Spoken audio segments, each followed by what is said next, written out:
بسم اللہ الرحمن الرحیم الرحمن علم القرآن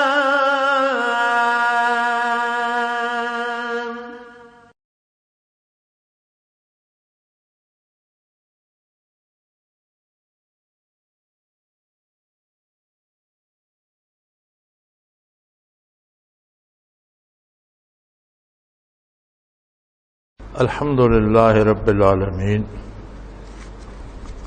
والصلاة والسلام علی حبیبہ محمد وآلہ وصحبہ اجمعین۔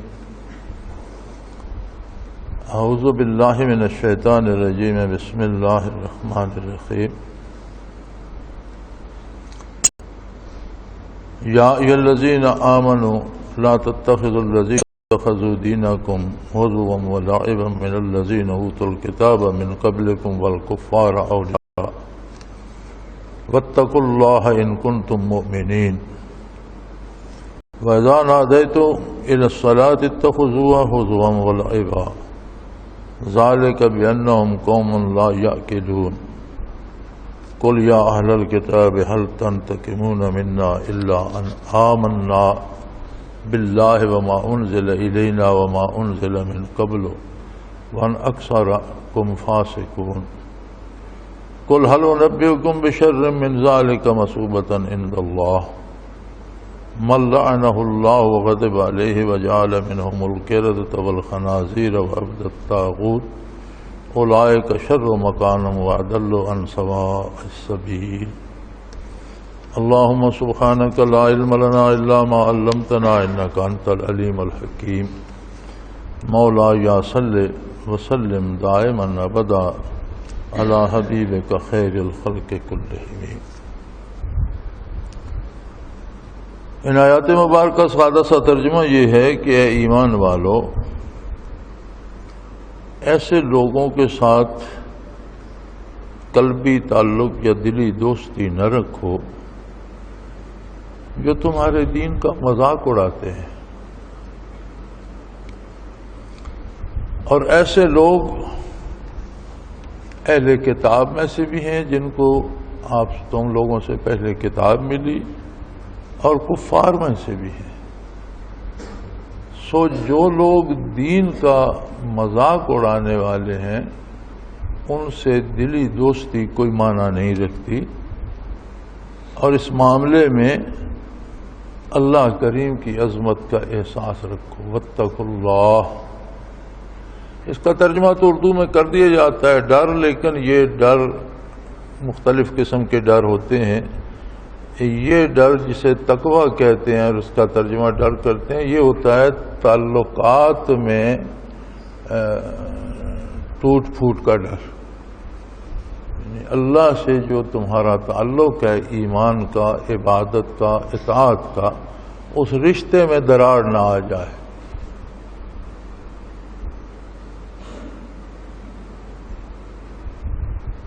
اگر تم واقعی ایمان رکھتے ہو تو پھر ہر ایماندار کو اپنے ایمان کی سلامتی سب سے پہلے مقدم ہے، اور اگر کفار کے ساتھ دلی دوستی کرو گے اور وہ تمہارے دین کا، تمہارے نبی صلی اللہ علیہ وسلم کا، تمہارے نازل ہونے والی کتاب کا، عبادات کا مذاق اڑا رہے ہوں گے تو اس زد میں تم بھی آ جاؤ گے، تمہارا وہ تعلق جو اللہ سے ہے وہ سلامت نہیں بچے گا۔ اس بات سے ڈرو۔ اور تم دیکھتے نہیں ہو اذا نادیتم الی الصلاۃ اتخذوها ہزوا ولعبا، جب تم اذان کہتے ہو تو اس کا مذاق اڑاتے ہیں، حالانکہ اذان عظمت الہی کا بہت خوبصورت مظہر ہے۔ اذان کے الفاظ اور اس کا ترجمہ، ایک ایک لفظ عظمت الہی پہ دلالت کرتا ہے، رحمت عامہ کی صدا ہوتی ہے، اور دعوت عام صلاح عام ہوتی ہے ساری مخلوق کے لیے کہ جو چاہے آئے اللہ کی اطاعت کرے اور اللہ سے انعام پائے، لیکن یہ اس کا مذاق اڑاتے ہیں۔ اس لیے ذالک بانہم قوم لا یعقلون، یہ بے وقوف ہیں، ان میں عقل نہیں ہے، عقل کی کمی ہے۔ اور فرمایا ان سے پوچھئے تو صحیح، آپ لوگ ان سے پوچھو تو صحیح، قل یا اہل الکتاب ہل تنقمون منا، ان سے پوچھو تو صحیح کہ تم اہل کتاب ہو، تمہارا کتاب رکھنے کا دعویٰ ہے، ایک نبی کے ماننے والے ہو، یہود بھی نصارہ بھی، تو پھر تم مسلمانوں سے کس بات کا انتقام لے رہے ہو؟ اگر تمہارے پاس کتاب ہے منزل من اللہ تم کہتے ہو، تو مسلمانوں کا دعویٰ بھی یہی ہے کہ اللہ نے ہمارے نبی پر کتاب نازل فرمائی ہے، پھر یہ کوئی نئی بات تو نہ ہوئی۔ اگر تمہارے پاس کتاب ہونا اچھی بات ہے تو مسلمانوں کے پاس ہونا جرم ہو گیا، یا تم انبیاء پہ ایمان رکھتے ہو تو مسلمانوں کا رکھنا تم کس بات پہ خفا ہو؟ صرف اس بات کے پہ کہ ان آمنا باللہ، کہ ہم نے اللہ وحدہ لا شریک پر ہم ایمان لے آئے، اور جو کتاب نازل ہوئی ہماری طرف ہم اس پر ایمان لے آئے، اور جو پہلی کتابیں ہیں ہم ان کو بھی منزل من اللہ مانتے ہیں، ہم نے کسی کتاب کا انکار نہیں کیا۔ لیکن تم جو مسلمانوں پہ اعتراض کرتے ہو، ذرا اپنی تاریخ پہ نظر دوڑاؤ، وَأَنَّ أَكْثَرَكُمْ فَاسِقُونَ، تم اپنے آباء و اجداد کو اور اپنی نسلوں کو دیکھو تو تمہیں اکثریت بدکاروں کی ملے گی۔ کسی پر اعتراض کرنے کے لیے اپنا دامن تو صاف ہونا چاہیے۔ جو خود چور ہے وہ دوسرے چور پر کیا اعتراض کرے گا؟ ڈاکو ڈاکو پہ کیا اعتراض کرے گا؟ قاتل قاتل کو کیا طعنہ دے گا؟ تو تم اپنے قومی کردار پہ نظر کرو۔ اور فرمایا ان سے کہیے کہ ہم آپ کو بتائیں، قل هل انبئکم بشر من ذلک مثوبۃ عند اللہ، کہ اللہ کے نزدیک سب سے برا بدلہ کن لوگوں کو ملے گا؟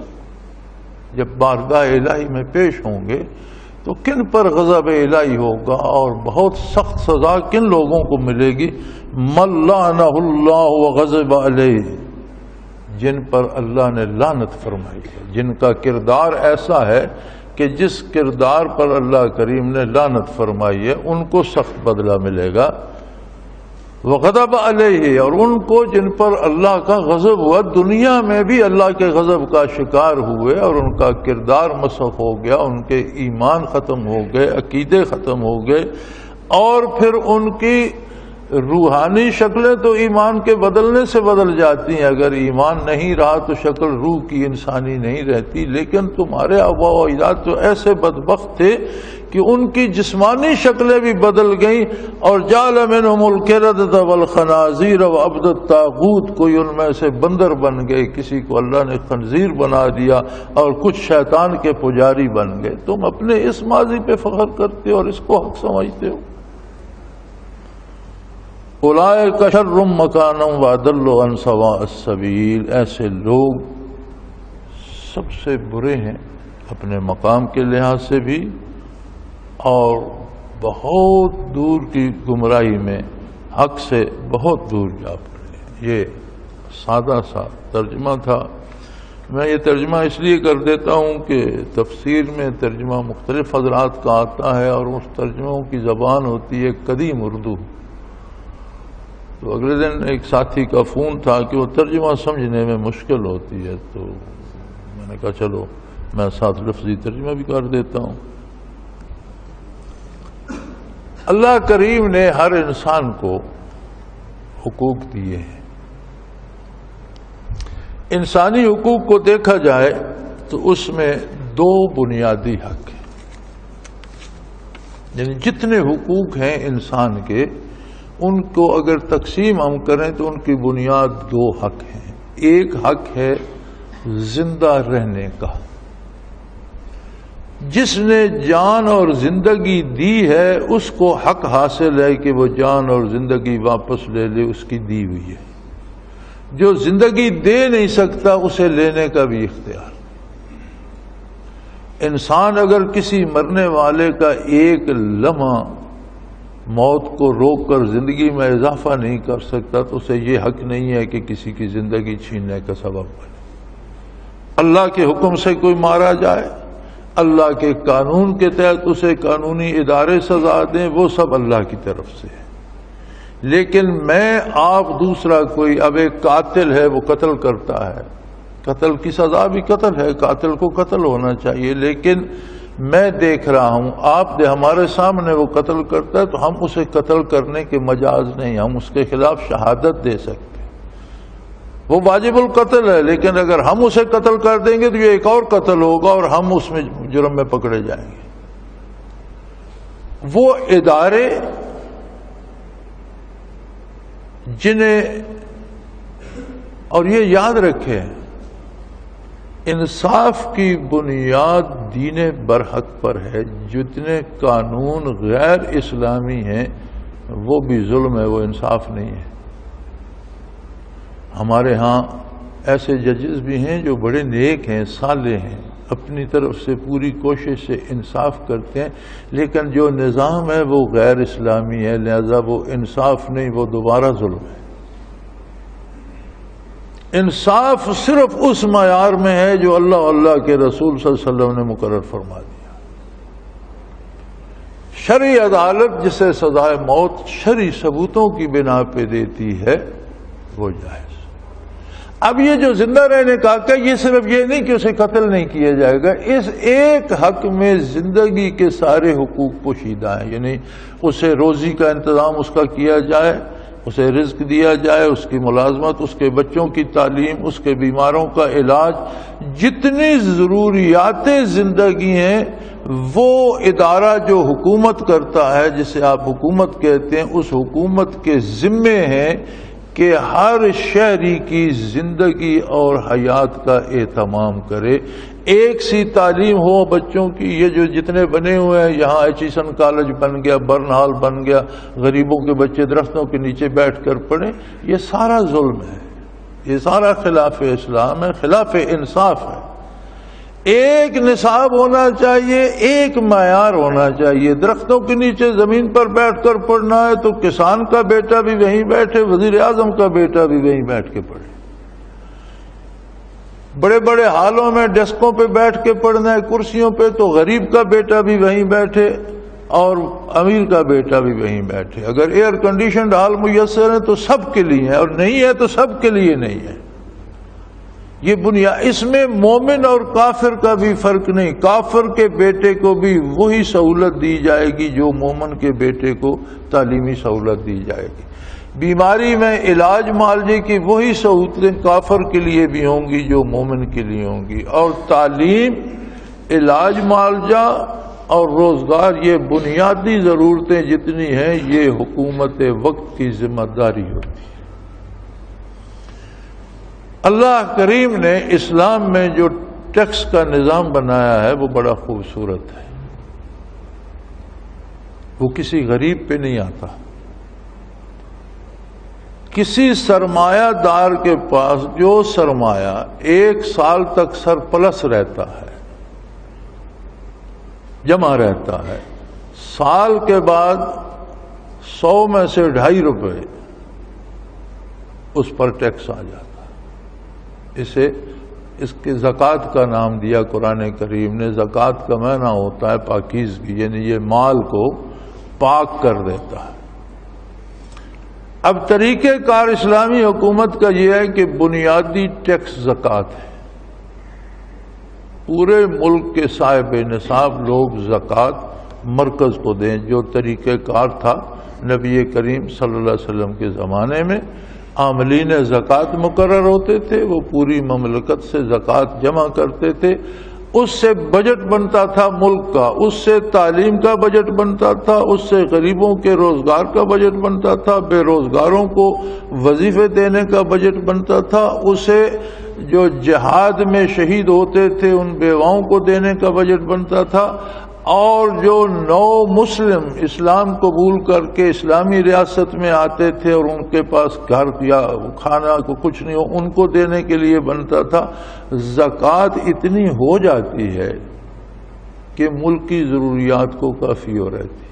ہم نے ایک دفعہ یہ سارا تجربہ کیا تھا اور ہم نے جمع کی تھی. ان دنوں پاکستان کا بجٹ جن دنوں ہم نے کیلکولیشن کی تھی، اگرچہ ہماری کیلکولیشن ایک تو اندازوں کے مطابق تھی، دوسری بات یہ تھی کہ بہت سے ادارے ایسے تھے جو ہماری کیلکولیشن سے رہ گئے.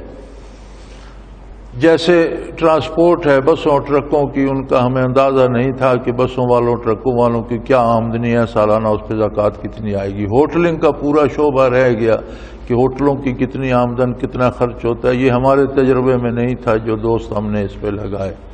لیکن ہم نے زکوٰۃ اور عشر زمین کا اور کارخانہ داروں پہ اور صاحب نصاب لوگوں پہ زکوٰۃ اسیس کی تھی. جس زمانے میں غالباً 6 کھرب بجٹ ہوتا تھا پاکستان کا، اس زمانے میں جو ہم نے اسیس کی تھی وہ 7 کھرب صرف زکوٰۃ بنتی تھی.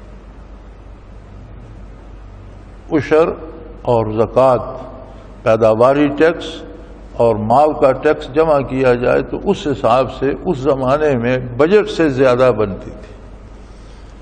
اور پھر یہ معاملہ شرعی عدالت میں بھی، علماء کونسل میں بھی گیا اور اس پہ بحث بھی ہوئی کہ یہ زکوٰۃ کہاں کہاں خرچ کی جا سکتی ہے.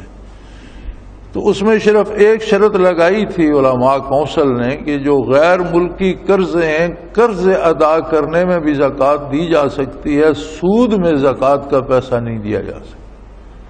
جو قرضے آپ نے سود پہ لیے اور اس کا جو سود دیتے ہیں، سود میں آپ دوسری مد سے پیسے دیں، زکوٰۃ سے نہ دیں. باقی آپ آرمی پہ، فوج پہ خرچ کر سکتے ہیں، سکولوں پہ، ہسپتالوں پہ، غریبوں کے روزگار دینے پہ، تعلیم پہ، یہ سارے ان پہ خرچ ہو سکتا ہے. اس کا مطلب ہے کہ اگر باقاعدہ زکوٰۃ کا نظام رائج کیا جائے تو ملک ٹیکس فری ہو جاتا. یعنی یہ جو طریقہ ہم نے اختیار کیا ہے نا کہ آٹے کا ٹرک بھیج دیا اور لوگوں کو سستا آٹا لو، تو ہم نے پوری قوم کی غیرت چھین لی ہے اور لوگوں کو بے حمیت بنا دیا ہے کہ ایک ایک تھیلے آٹے کے پیچھے ایک دوسرے کا سر پھاڑ رہے ہیں اور گداگروں کا. اب دینے پیسے ہیں، اس میں 100 یا 200 روپیہ رعایت ہے، اور 200 روپے کے لیے ماؤں بہنوں کے دوپٹے چھین رہے ہیں، قمیضیں پھٹ رہی ہیں. بلکہ اگلے دن ٹی وی پہ آ رہا تھا کوئی عورت کچل کر مر بھی گئی، وہ بوڑھی عورت تھی، گر گئی، اوپر سے لوگ گزرتے رہے، مر گئی. تو یہ تو پوری قوم کی غیرت کا سودا ہے. حکمرانوں کو قوم کا مذاق نہیں اڑانا چاہیے.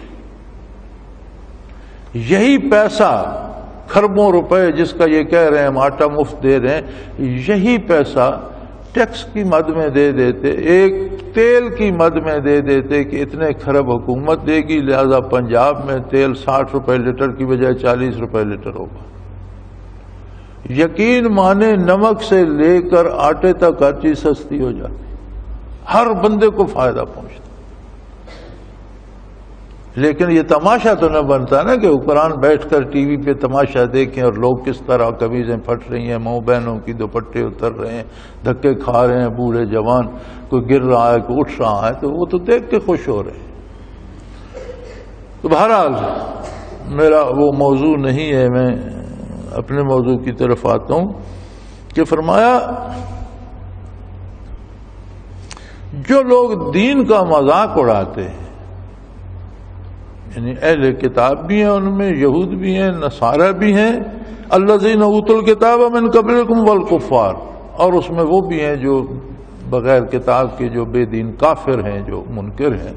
فرمایا یہ سارے لوگ تمہارے نبی کا، تمہارے رسول کا، تمہاری کتاب کا، تمہارے دین کا مذاق اڑاتے.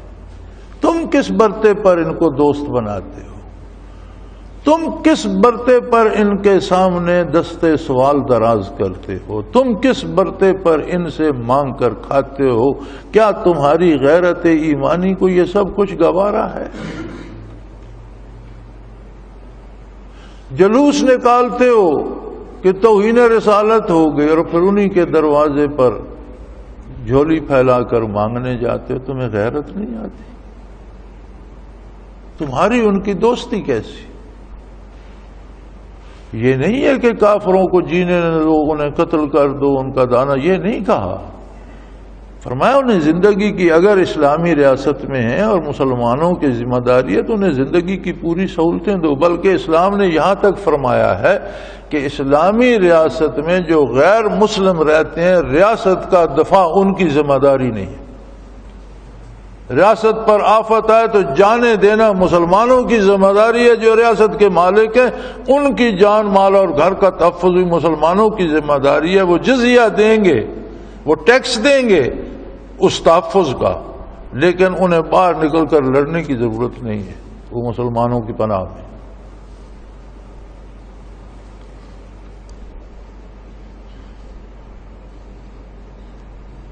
اور جب کافروں سے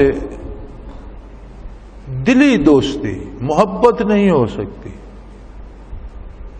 تعلقات نہیں بنائے جا سکتے، رشتے نہیں ہو سکتے، شادیاں نہیں ہو سکتی، دعوتیں ایک دوسرے کی نہیں ہو سکتی،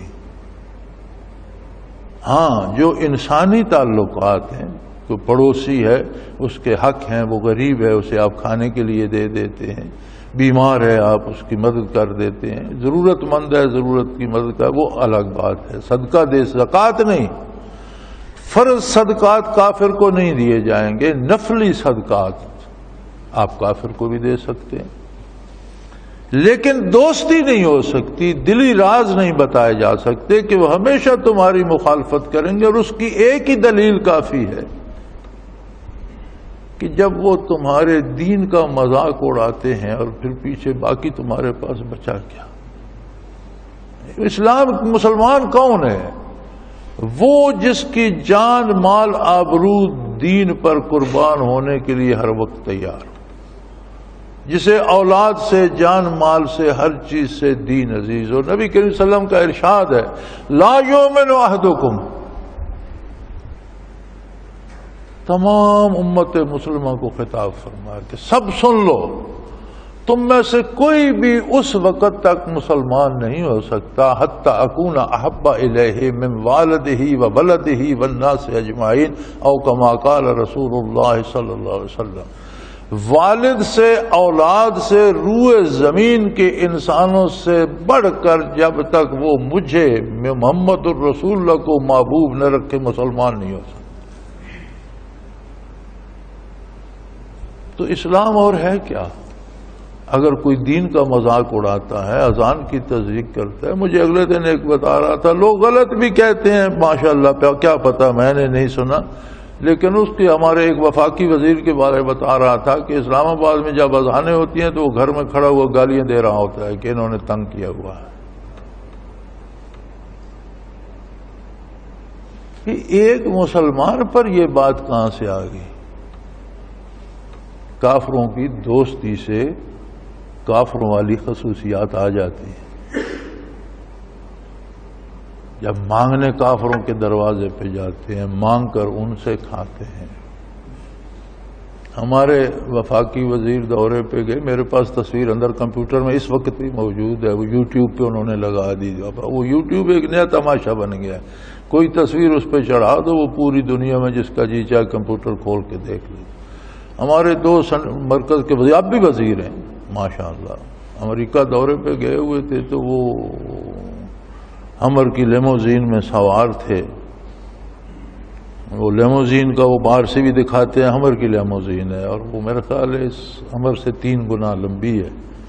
2 کھڑکیاں آگے ہیں ڈرائیور کی اور ایک سائڈ پہ، اور 2 پیچھے ہیں، صرف 4 کھڑکیاں، آخر پہ اینڈ پہ وہ 2 کھڑکیاں پیچھے جائیں وہ اس طرح اوپر اٹھ جاتی ہیں جس طرح پرندے کے پر اٹھتے ہیں۔ وہ اس میں میرے پاس پڑی، اب بھی اس وقت بھی کمپیوٹر میں موجود ہے، اس میں انہوں نے وہ لیموزین بھی دکھائی، اس کا اندر سے دکھایا، اندر اس کی چھت کے ساتھ ایسے لگے ہوئے ہیں شیشے کے، وہ لائٹیں جلتی ہیں تو پتہ چلتا ہے سارا چھت شاید ہیرے جواہرات لگے ہوئے ہیں، اس طرح کے کرسٹلز لگے ہوئے ہیں۔ ایک سائڈ پہ صوفے لگے ہوئے ہیں، ایک سائڈ پہ بہت بڑی بار ہے، ہر قسم کے شرابوں کی بوتلیں رکھی ہیں اور جام اور وہ سارا۔ اب $500 1 گھنٹہ کا کرایہ ہے اس کا۔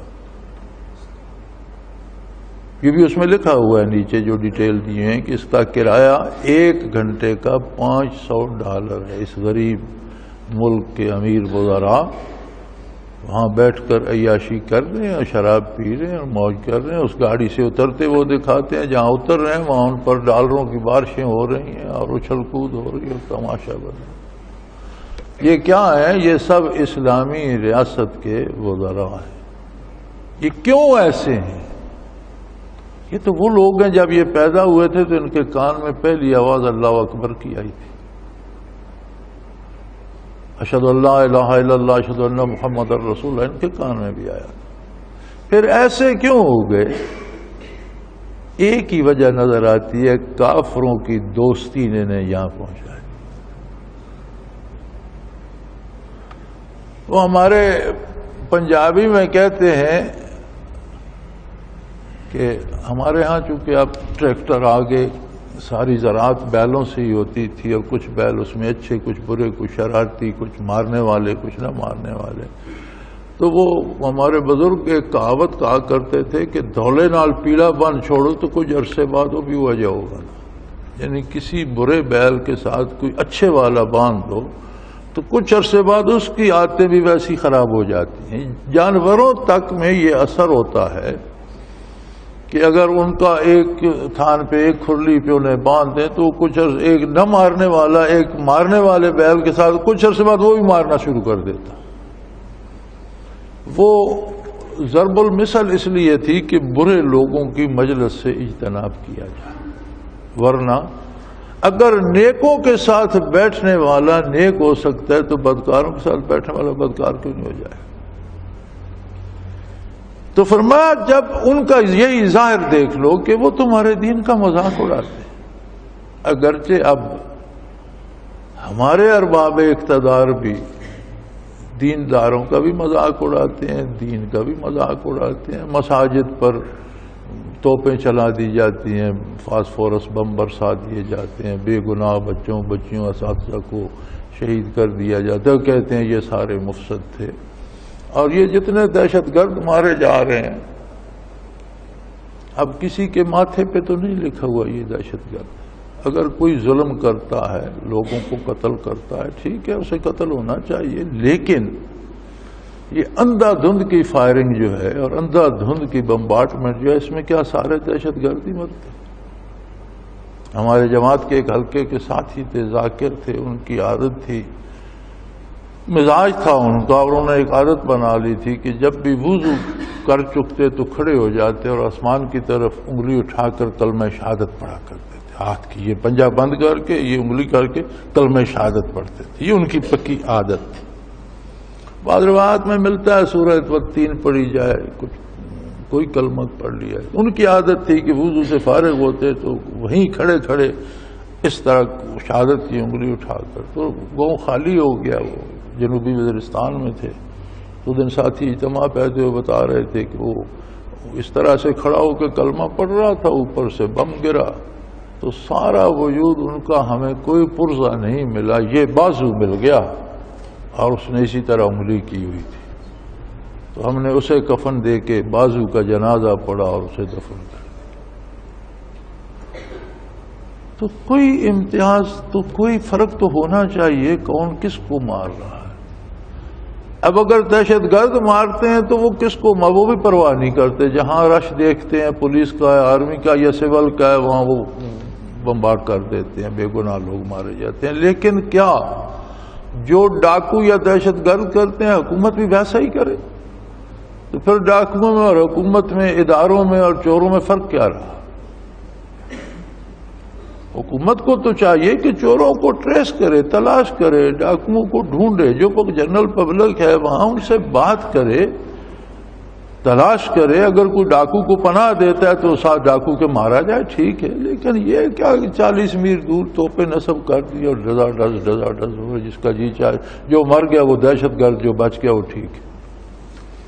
یہ سب کیوں ہو رہا ہے؟ جس سے قرآن نے منع کیا ہے کہ کافروں سے دوستی نہ کرو. ہم زندگی پر کافروں کی دوستی کو ترجیح دیے ہوئے. ہمارے ارباب اقتدار اللہ کو قادر نہیں مانتے. جو حکومت میں ہوتے ہیں وہ سمجھتے ہیں ہمیں کافروں نے، اہل کتاب نے، یہودیوں عیسائیوں نے ہمیں حکومت دی ہے، ناراض ہو گئے تو چلی جائے گی. جو باری کے انتظار میں وہ بھی ادھر ہی جبہ سائی کرتے ہیں. ان کی پیشانیاں بھی انہی کے دروازوں پہ سرنگوں ہیں کہ وہ ہمیں بادشاہی دے دیں گے، حکومت دے دیں گے. اللہ کریم فرماتا ہے تمہاری ان کی دوستی نہیں بنتی. مجھے ایک تجربہ ہے، فاروق لغاری صاحب اللہ ان کی زندگی کرے، ابھی حیات ہیں، یہ صدر پاکستان تھے. مجھے ایک کسی کام کے سلسلے میں انہوں نے صدارتی محل میں طلب فرمایا. میں اسلام آباد حاضر ہوا، ان کے دفتر میں بیٹھے تھے، باتیں ہوتی رہیں. میں نے ان سے ایک ضمنی سا سوال پوچھا. میں نے کہا لغاری صاحب میری معلومات کے مطابق میرے پاس کچھ باتیں ہو سکتا ہے وہ غلط بھی ہوں، تو میں چاہتا ہوں آپ تصدیق کر دیں کہ کیا. میں نے کہا مجھے کسی نے بتایا آپ کے انر سرکل کے بندے نے کہ تم کہتے ہو امریکہ یہ کرا رہا ہے وہ کرا رہا ہے. امریکہ کو یہ کچھ کرانے کی ضرورت نہیں ہے، وہ ان کو کرتے صرف یہ ہیں کہ یہ جتنا حکمران طبقہ ہے، کوئی برطانیہ پڑھتا رہا، کوئی امریکہ کی یونیورسٹی میں پڑھتا رہا، کوئی کہیں وہیں سے آتے ہیں. تو ان کے کلاس فیلوز، دوست، ملنے جلنے والے یا اقتدار میں آتے ہیں تو وہاں ان کی دوستیاں بن جاتی ہیں. اور وہ کرتے یہ ہیں کہ مثلا یہ موٹر وے بن رہی ہے، اس کی 6 لینز بن رہی ہیں. وہاں سے ایک بندہ ہانگ کانگ کا ٹکٹ لے گا کہ چھٹیوں پر ہانگ کانگ جا رہا، ٹچ ڈاؤن اسلام آباد کر لے گا. اب اس کی دوستی وزیر اعظم سے ہے یا صدر سے ہے تو وہ وقت مانگے گا، جی وہ رات صدر صاحب کے پاس ٹھہرے گا، صبح ناشتے پہ پوچھے گا سنا بڑی اچھی موٹر وے بن رہی ہے آپ کی، بہت خوش، بڑا اچھا کام ہو رہا ہے. ہاں جی ہو رہا ہے. تو 6 لینے ہیں سنا، تو آپ کو تو 4 بھی کافی ہوتی ہے اگر آپ 4 بنا لیتے. تو وہ ضمنی سی بات کر کے دوسرے دن ہانگ کانگ فلائی کر جاتے ہیں. ہمارے ہاں حکم آ جاتا ہے اس کی لینے 6 نہیں 4 ہوں. میں ابھی زندہ ہیں الحمدللہ، میں بھی زندہ ہوں. میں نے پوچھا کیا ایسا ہوتا ہے تو وہ حیران ہو کہنے لگی یہ آپ کو کس نے بتایا. میں نے کہا آپ اس بات کو چھوڑیں، آپ صرف یہ کہیں ایسا ہوتا ہے. کہنے لگا ایسا ہی ہوتا.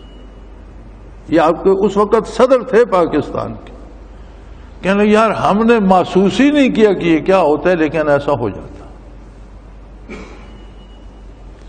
یعنی ہم اتنے مرعوب ہیں ان سے کہ پوری قوم کے دانشور مل کر ایک منصوبہ بناتے اور ان کا ایک 3rd کلاس آدمی کہہ دیتے کہ یار یہ یوں نہیں، یوں ہوتا تو اچھا ہوتا. تو ہم فوراً کہتے ہیں نہیں یہ چونکہ وہ کہہ رہا ہے اس لیے یوں بہتر ہے، ان کو گولی مارو اپنے دانشور. اللہ اس سے منع کر رہا ہے.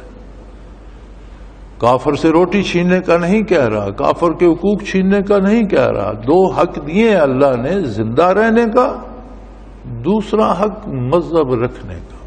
کوئی یہودی رہنا چاہے، عیسائی رہنا چاہے، ہندو رہنا چاہے، آتش پرست رہنا چاہے. کافر قید ہو کر عہد نبوی میں، غزوات نبوی میں مدینہ منورہ آیا اور حضور نے حکم دیا کہ کسی کو اس کی عبادت سے نہ روکا جائے.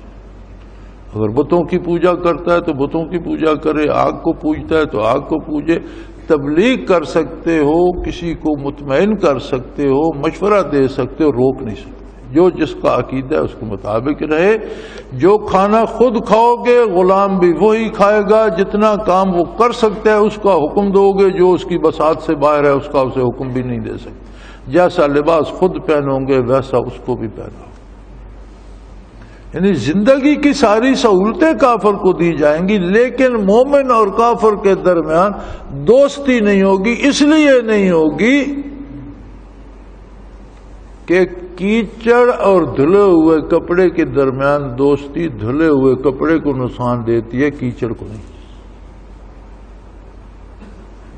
آپ ایک دھلا ہوا کپڑا لیں اور کیچڑ سے اس کی دوستی کرا دیں تو کیچڑ کا کیا جائے گا. کافر تو پہلے کافر ہے، اس میں تو برائی موجود ہے. کوئی داغ اسی دامن پہ لگے گا جو صاف ہے.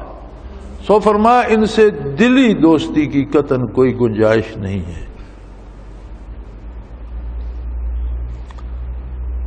فرمایا تم دیکھتے نہیں ہو وَإِذَا نَادَيْتُمْ إِلَى الصَّلَاةِ اتَّخَذُوهَا هُزُوًا وَلَعِبًا.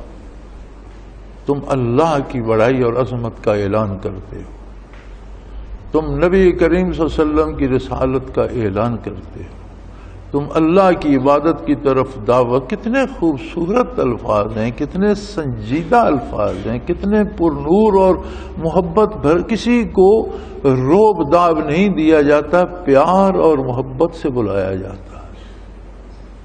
حیا علی الصلاح حیا علی الفلاح، آؤ عبادت کی طرف کہ یہ تمہاری اپنی بہتری اس میں ہے. حیا علی اپنا فائدہ حاصل کرنے کے لیے آؤ. فرمایا یہ اس کا مذاق اڑاتے ہیں، تمسخر کرتے ہیں اس سے. ذالک بانہم قوم لا یعقلون. یہ تمسخر کیوں اڑاتے ہیں؟ فرمایا اس لیے کہ یہ بے وقوف لوگ ہیں، ان میں عقل نہیں.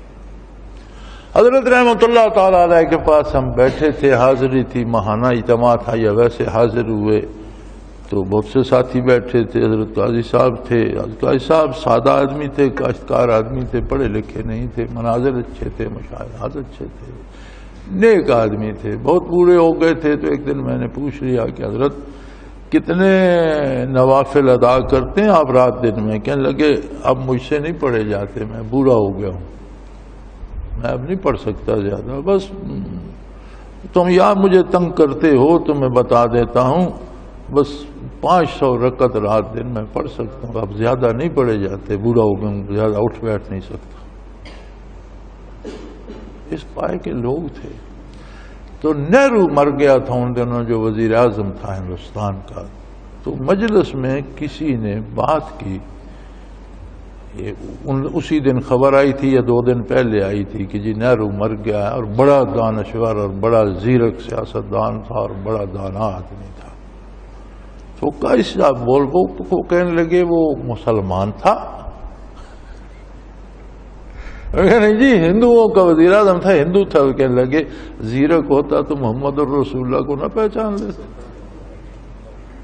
جس نے نبی کا کلمہ نہیں پڑھا تم اس کے عقل کی تعریف کر رہے. تو کیسا عقل مند آدمی تھا جس نے اتنی زندگی 60-70 برس گزار دی اور محمد الرسول کو نہیں پہچان سکا؟ تو عقل مند تھا، بے وقوف تھا. وہی بات یہاں قرآن کریم کہتا ہے. یہ کیوں دین سے مذاق کرتے ہیں؟ فرمایا بِأَنَّهُمْ قَوْمٌ لَا يَعْقِلُونَ. یہ من حیث القوم بے وقوف ہے. یہ جن کے کلچر اور جن کی تہذیب اور جن کی عادتوں سے ہم مرغوب ہیں اور ہم یہ سمجھتے ہیں کہ انہوں نے کہہ دیا تو یہ سچ بھی ہوگا، انہوں نے کہہ دیا تو یہ دانش مندی کی بات بھی. اللہ کریم فرماتا ہے یہ بے دانش لوگ ہیں، یہ بے وقوف ہیں، یہ بے شعور لوگ ہیں. انسان ہو کر شرف انسانی پا کر جو اللہ کو نہ پہچان سکے، انسان ہو کر جو اللہ کے نبیوں کو نہ پہچان سکے، انسان ہو کر جو انسانی کتابوں اور اللہ کی کتاب میں تفریق نہ کر سکے، فرمایا اس کی تو عقل ماری گئی ہے، یہ تو بیوقوف ہے. اب فرمایا ان سے پوچھئے تو صحیح، یہ اہل کتاب یہود اور نصارہ کیوں مخالفت کرتے ہیں مسلمانوں کی؟ آج سے نہیں، روز اول سے کرتے آ رہے ہیں. وجہ کیا وجہ ہے؟ جرم کیا ہے مسلمانوں کا؟ الا ان آمنا باللہ، سوائے اس کے کہ مسلمان اللہ وحدہ لا شریک پر یقین رکھتے ہیں. تو تمہاری جو کتابیں اصل تھیں اور تمہارے جو نبیوں کی تعلیم تھی وہ بھی یہی تھی، لا الہ الا اللہ. تم نے اس کو بلا دیا، تم نے کتابوں میں تحریف کر دی، تم نے کتابیں بدل دی تو وہ اور بات ہے. لیکن حقیقت یہ ہے کہ تمہارے انبیاء کی دعوت بھی یہی تھی، لا الہ الا اللہ. وہی جرم ہم نے بھی کیا ہے. یا پھر ہمارا جرم یہ ہے کہ جو کتاب اللہ نے ہمارے نبی صلی اللہ علیہ وسلم پر نازل کی ہم اسے مانتے ہیں، لیکن یاد رکھو جو کتابیں پہلے نازل ان سب کو بھی ہم منزل من اللہ مانتے ہیں، ہمارا ان کے ساتھ بھی ایمان. ہاں مانتے ان کو ہیں جو اللہ نے نازل کی تھی، جو تم نے اپنے گھر سے گھڑ کے بنا لی ان باتوں کو ہم نہیں مانتے. اور قرآن کریم نے تصدیق کی سب کتابوں کی.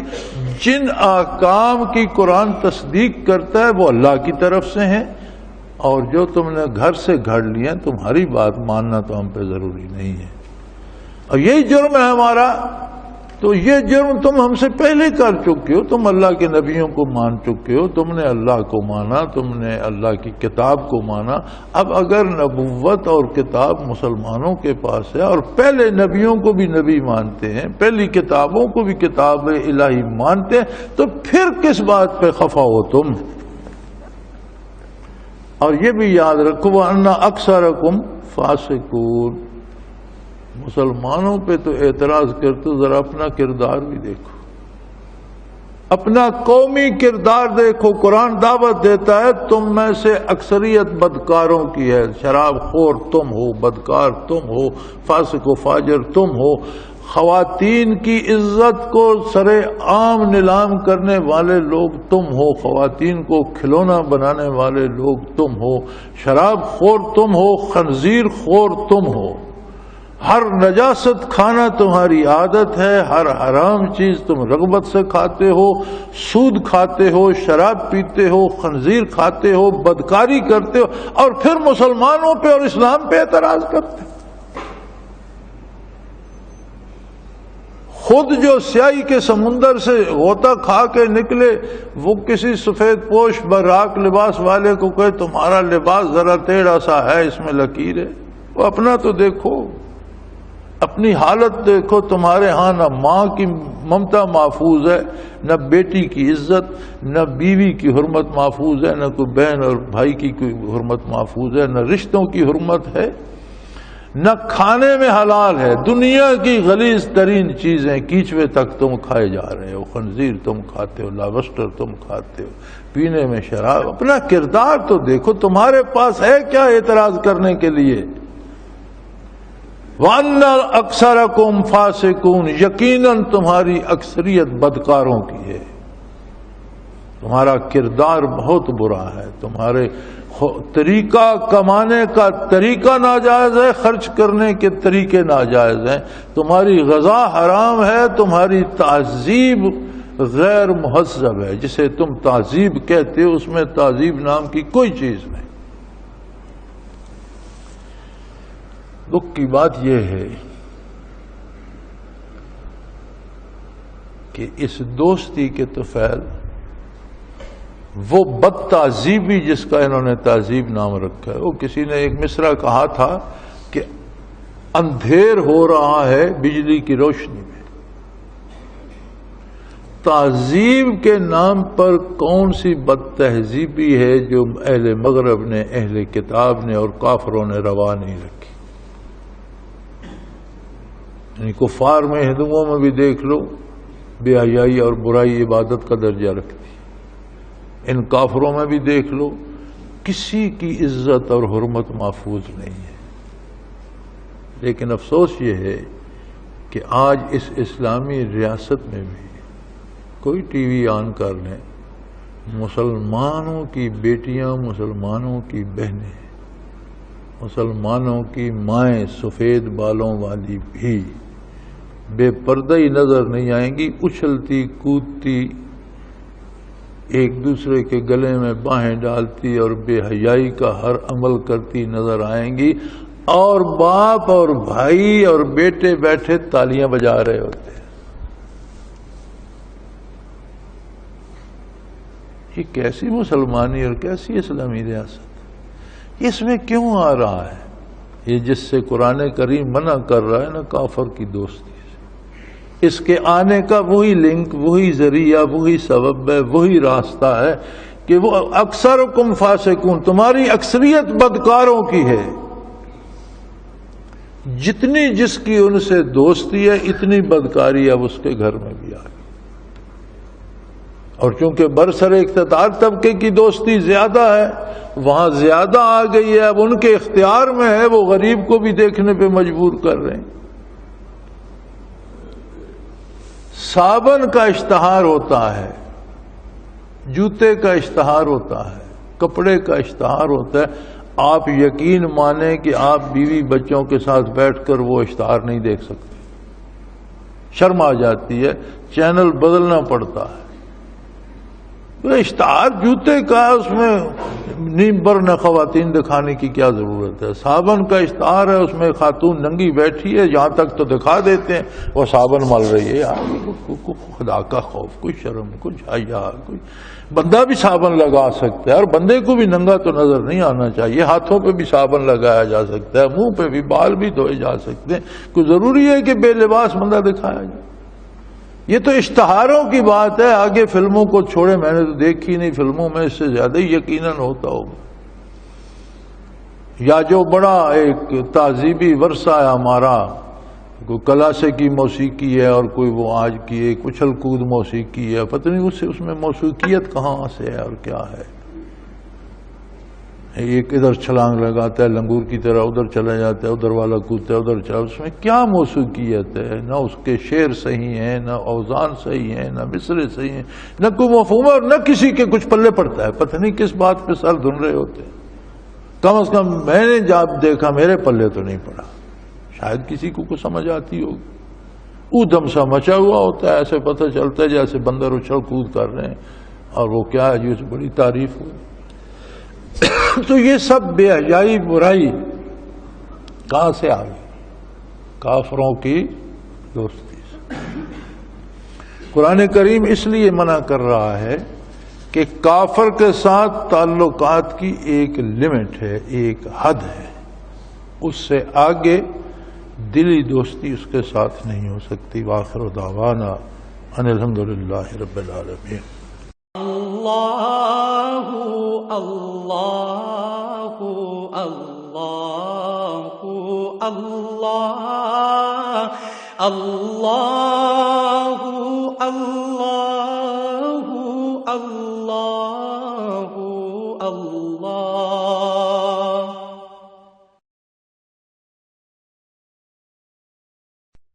حضرت امیر محمد اکرم آوان مد ذلہ العالی دارالعرفان منارہ ضلع چکوال میں سالہ سال سے قرآن و حدیث کے اوپر خطابات کر رہے ہیں اور سلسلہ نقشبندیہ اویسیہ کے مطابق لوگوں کو ذکر الہی کی تربیت دے رہے ہیں. وہ قرآن پاک کی تفسیر ترتیب وار بیان کر رہے ہیں. تفسیر قرآن کو وہ موجودہ ملکی اور بین الاقوامی حالات کے مطابق بیان کرتے ہیں. موٹر وے سے کلر کہار کے انٹرچینج سے نکلتے ہوئے، کلر کہار کی جھیل سے ہوتے ہوئے میانی، بوچھال اور نور پور سے گزرتے ہوئے دارالعرفان منارہ پہنچ سکتے ہیں. حضرت امیر محمد اکرم آوان نے بچیوں اور بچوں کی دینی اور دنیاوی تعلیم کے لیے سقارہ اکیڈمی کے نام سے ایک درسگاہ بھی قائم کی ہے، جس کا افتتاح ملک پاکستان کے صدر جنرل محمد ضیاء الحق نے اپنے دست مبارک سے کیا تھا. وہ تمام احباب جو اسلام کی طلب رکھتے ہیں ان سے گزارش ہے کہ دارالعرفان منارہ ضلع چکوال میں امیر محمد اکرم آوان صاحب کے خطابات سے مستفید ہوں. وہ ہر جمعے کو نماز سے پہلے بیان فرماتے ہیں. ہر ماہ کی پہلی اتوار کو ماہانہ اجتماع ہوتا ہے جس میں آپ خصوصی خطاب فرماتے ہیں اور پاکستان کے چاروں صوبوں سے احباب اس اجتماع میں شرکت کرتے ہیں. اس کے علاوہ یہاں سال میں 2 مرکزی اجتماعات بھی ہوتے ہیں، ایک رمضان المبارک میں اعتکاف کا اجتماع اور دوسرا جولائی اور اگست میں 40 دن کا اجتماع ہوتا ہے جس میں روحانی تربیت کی جاتی ہے. اپنا خون سیماب دے کر اتنا ہم کر جائیں گے، نام آقا کا چمن میں پھر رقم کر جائیں گے.